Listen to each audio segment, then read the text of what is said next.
علی بھائی اگلا سوال ہے، میں نے بچپن سے اپنے بڑوں سے یہ بات سن رکھی ہے کہ اسلام میں پیٹ کے بل سونا منع ہے، بلکہ شاید یہ جہنمیوں کا طریقہ ہے۔ اس حوالے سے اگر کوئی آیت یا صحیح حدیث ہو تو پلیز ضرور بیان کریں۔ دیکھیں جی، بڑے بزرگوں سے جو کچھ آپ نے بچپن سے سن رکھا ہے سب کچھ ہی غلط نہیں ہے، کچھ ٹھیک بھی ہے۔ ظاہر ہے ان کو ہر بات ہی تو غلط نہیں بتائی گئی تھی، صحیح باتیں بھی بتائی گئی تھی۔ تو انہی صحیح باتوں میں سے ایک یہ بات بھی ہے کہ پیٹ کے بل سونا گناہ ہے، اللہ کی نافرمانی ہے۔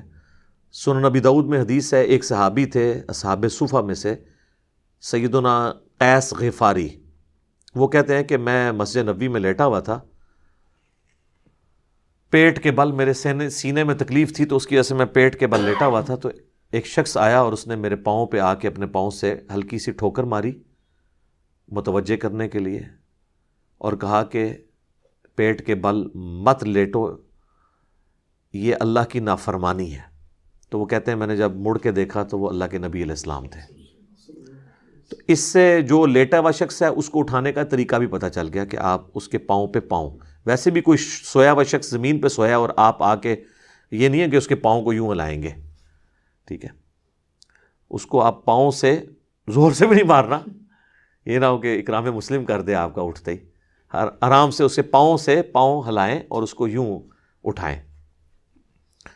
اسی کو سپورٹیو ایک اور حدیث ہے، اس میں تو الفاظ ہے نافرمانی۔ سنن ابن ماجہ میں ایک حدیث ہے، حضرت ابو ذر غفاری کہتے ہیں کہ میں ایک دفعہ پیٹ کے بل لیٹا ہوا تھا تو ایک شخص آیا اور اس نے اپنے پاؤں سے میرے پاؤں پہ ہلکی سی ٹھوکر لگائی اور مجھے کہا کہ اٹھ جاؤ، یہ جہنمیوں کا طریقہ ہے۔ تو کہتے ہیں میں نے پلٹ کے دیکھا تو وہ اللہ کے نبی علیہ السلام تھے۔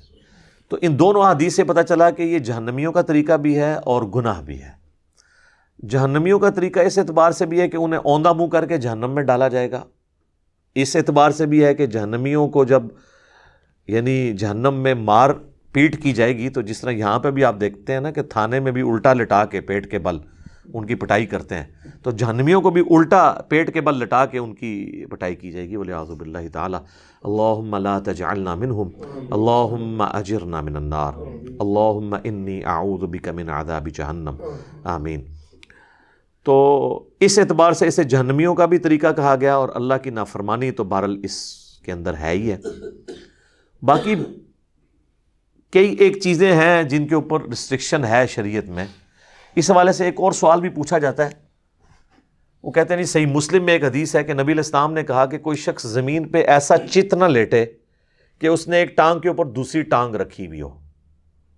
حالانکہ ہم میں سے اکثر لوگ ایسے لیٹ جاتے ہیں کہ سیدھا لیٹے اور ٹانگ پہ ٹانگ رکھی، ریلیکس ہو جاتا ہے نا بندہ تھوڑا سا۔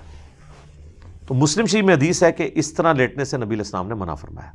اگلے دن بھی ایک بھائی نے مجھ سے رابطہ کیا اور انہوں نے کہا کہ میں نے مشکات میں بھی یہ حدیث پڑھ لی ہے، تو پھر میں نے ان کو بتایا یہ حدیث جو ہے یہ منسوخ ہے یا کسی اسپیسیفک کنڈیشن کے لیے، کیونکہ بخاری اور مسلم دونوں میں حدیث ہے کہ نبی صلی اللہ علیہ وآلہ وسلم کو ایک صحابی کہتے ہیں میں نے اس حال میں لیٹے ہوئے دیکھا کہ آپ علیہ السلام نے چت لیٹے ہوئے تھے اور اپنی دائیں ٹانگ اپنی بائیں ٹانگ کے اوپر یوں رکھی ہوئی تھی۔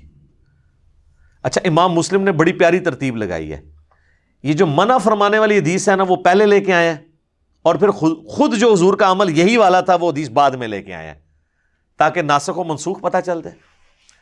دوسرا، یہ منسوخ اگر نہ بھی ہو نا، ایک اسپیسیفک کنڈیشن کے بارے میں ہے۔ وہ مسلم شریف میں یہ الفاظ ہیں اس حدیث کے اندر جس میں منع کیا گیا ہے، اس میں نبی علیہ السلام نے فرمایا کہ جو کوئی شخص ایک کپڑے میں لپٹا ہوا ہے نا تو وہ احتبا کی حالت میں نہ بیٹھے گوٹھ مار کے، یعنی دونوں گھٹنے کھڑے کر کے اور یوں اس کو گھٹنوں کو پکڑ لینا، تو ایک کپڑے میں اس کا ستر کھلنے کا اندیشہ ہے، اور نہ وہ اس حالت میں زمین پہ اس طرح لیٹے کہ وہ ایک ٹانگ پہ دوسری ٹانگ رکھے۔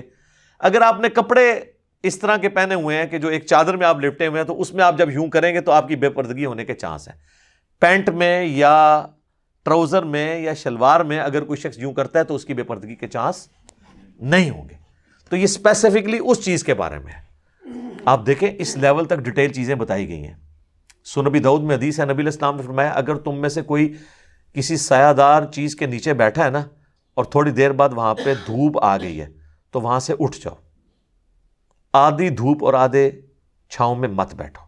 سائنٹیفکلی بھی یہ چیز ظاہر ہے وہ ایک تھرمل ڈفرنس تو ٹیمپریچر کا کریٹ ہو جائے گا نا. یا مکمل دھوپ میں آگے بیٹھو یا مکمل چھاؤں میں بیٹھو, درمیان میں نہ بیٹھو. اسی طریقے سے ابو داؤد میں حدیث ہے کہ کوئی شخص کسی ایسی چھت کے اوپر نہ سوئے جس کے گرد پردے نہ لگے ہوئے ہوں. رات کو کوئی بندہ نیند میں اٹھے تو گر سکتا ہے. بعض لوگوں کو سوتے ہوئے چلنے کی بھی عادت ہوتی ہے. سوتے ہوئے چلنے کی عادت نہ بھی ہو, بعض اوقات ہمارے ساتھ عام حالت میں بھی ہوتا ہے کہ ہم جب صبح اٹھتے ہیں کئی بار پوری یعنی وہ بوٹ نہیں ہوا ہوتا دماغ, آپ کو اپنے گھر میں بھی نہیں پتہ چل رہا ہوتا میں کون سے کمرے میں آج سویا ہوا ہوں, تو کسی اور طرف چلا جاتا ہے. اور کئی لوگ سیڑھیوں سے اپنی گر گئے ہیں, گئے باتھ روم تھے لیکن وہ دوسرے راستے پہ سیڑھیوں سے نیچے جا کے گر گئے ہیں, نہیں پتہ چلا ان کو. ہو جاتا ہے ایسے.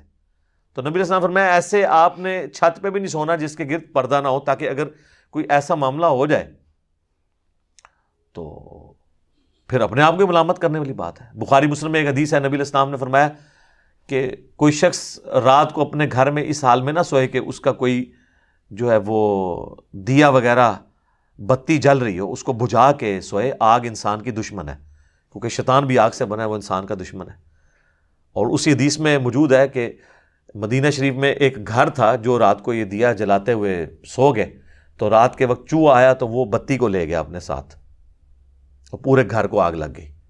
کیونکہ وہ تیل ہوتا تھا, مٹی کا تیل تو ہوتا نہیں تھا, وہ تو چوہا تو ظاہر پیے تو مر جائے. اس زمانے میں تو کھانے والا تیل ہی جلانے کے لیے بھی استعمال ہوتا تھا. امیر لوگ زیتون استعمال کرتے تھے, غریب لوگ اور تیل استعمال کر لیتے تھے. وہ تیل بیک وقت کھانے کے لیے ہنڈیا میں بھی استعمال ہوتا تھا اور آگ جلانے کے لیے بھی. تیل تو بعد میں دریافت ہوا ہے, پہلے تو یہ مٹی اور زمین کا پٹرول تو نہیں تھا نا, ٹھیک ہے نا. یہ تو اللہ نے دنیا بقدر ایفرٹ رکھی ہے, ورنہ کسی بزرگ نے جب نگاہ مارتے تھے ساتوں زمینیں کراس کرتی تھی تو تیل بھی کراس نہ ہوتا. یہ تو سر ایڈون نے پنسلوینیا میں تیل کا کنواں جو ہے 18ویں صدی کے اندر آ کے, بلکہ 1800 کچھ کے اندر آ کے دریافت کی ہے. وہ بھی حادثاتی طور پہ, وہ تیل کا پہلا کنواں ابھی بھی موجود ہے 19ویں میں ہی آ کے آپ سمجھ لیں 1800 کچھ کے اندر. تو وہ یہ تیل ڈیفرنٹ ہے جو آج کل ہم لالٹین میں کبھی استعمال کر لیں یا کوئی چلانے کے لیے. تو نبی علیہ السلام نے وہ بھی منع فرما دیا, اور آج بھی آپ دیکھ لیں اس کی ماڈرن فارم. آئے دن سردیوں میں ہر دفعہ ٹی وی پہ خبریں آتی ہیں کہ وہ گیس کا ہیٹر چلتے ہوئے چھوڑ دیا, پیچھے سے گیس چلی گئی, جب وہ واپس آئی تو وہ ظاہر ہے وہ بہت مہنگے ہیٹر ہوتے ہیں جو آٹومیٹکلی آف ہوتے ہیں, گیس آئی بندے مر گئے. اور کئی جگہ تو دم گھٹنے سے مر جاتے ہیں کہ وہ انگیٹھی جلائی ہوئی ہوتی ہے اور وہاں پہ آکسیجن اتنی ختم ہو جاتی ہے کہ رات کو سوئے بھی سو جاتے ہیں. تو اس اعتبار سے یعنی ہمیں شریعت میں پابندیاں بتائی گئی ہیں.